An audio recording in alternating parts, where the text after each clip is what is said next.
Is that what you're cooking me?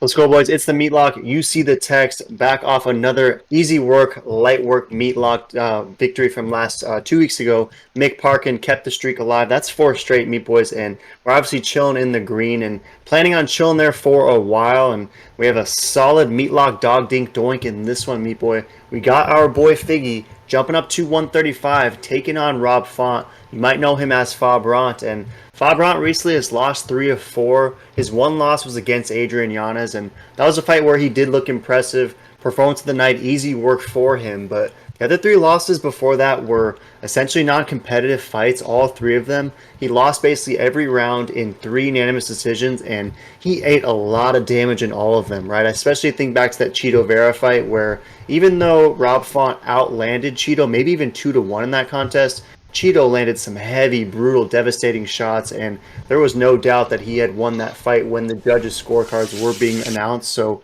kind of a rough one for Rob Font, and he's taking on Figgy, who is jumping up at 35 years old to 135. And for me, that was exciting because he lost 2 of 3. Kept fighting against Brandon Moreno 4 straight times, in fact, and only emerged with 1 victory of those 4 contests. So for me, I think it's a good breath of fresh air to head up to a division where he's not going to be so drained physically, because we always know Figgy as a dude who cut a lot of weight. Not sure how he ever made 125 pounds, but he managed to do so for many years and was dominant down there. But I think at 35, this could be a resurgent campaign for Figgy, and we like him as a Meatlock dog dink doink in this one. So how do you think he gets this one done, Meat Boy? Do you think that Rob Font gets finished, or is it going to be similar to Rob Font's other decision losses recently where he manages to survive but gets absolutely dominated throughout the contest? How does Figgy get this done? You know, I think the God of Meat is going to demolish from beginning to end. He has got strength like no other. He is now training with Henry Cejudo, which when he's training with Henry Cejudo, he is undefeated. So I think he will stay that way. And he's going up in weight. He's going to be cutting less. He is a big boy. I'm very excited to see how he performs. He's a lock nonetheless. I mean, you can never go against Figueiredo. He is possibly the champ, the GOAT of the 125 division. A few little hiccups here and there, but all of it, he's the GOAT. Let's be real, boys. And so I think he's going to demolish Rob Font. I think he's actually going to submit or KO really early. I'm thinking a first or second rounder. I think he's going to be coming out guns blazing.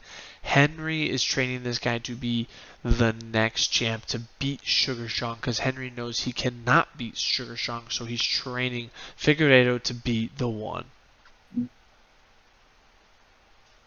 Yeah, good stuff there, and it's interesting that you mentioned the God of War moniker, because of recent we had maybe even mentioned, maybe speculated that Benoit St. Denis, BSD, perhaps had reclaimed that nickname, but if Figgy's able to jump back to 135 and take out a tough guy like Rob Font, which we anticipate he will, perhaps he does reclaim that God of War true title. But if we look at Tapology, Meat Boy, it's pretty split. 55% is rolling with Fabrant, 45% is going with Figueiredo, so pretty much half and half. A lot of beige on both sides, though. I like that you mentioned the submission threat for Figueiredo, because if we remember, Figgy was submitting a lot of dudes and putting people out with just some brutal chokes. Like I think to when he submitted Alex Perez or Benavidez, when he just absolutely choked his head off. Like his ground game was seriously nasty for a long stretch. So perhaps that is a pathway for him against Rob Font, who has been submitted before, right? Pedro Munez, who isn't much of a BJJ guy, was able to submit Fabrant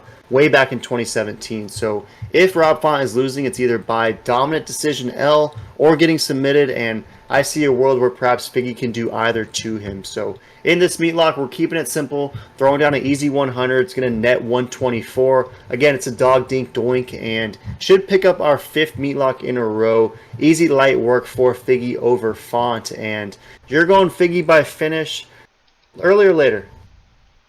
I think it's me early and often, boys, on this one. This is going to be just a truly unfortunate matchup for Fabrant. I hate to see that he gets another loss again, because the God of Meat is back, boys, and he is here to stay.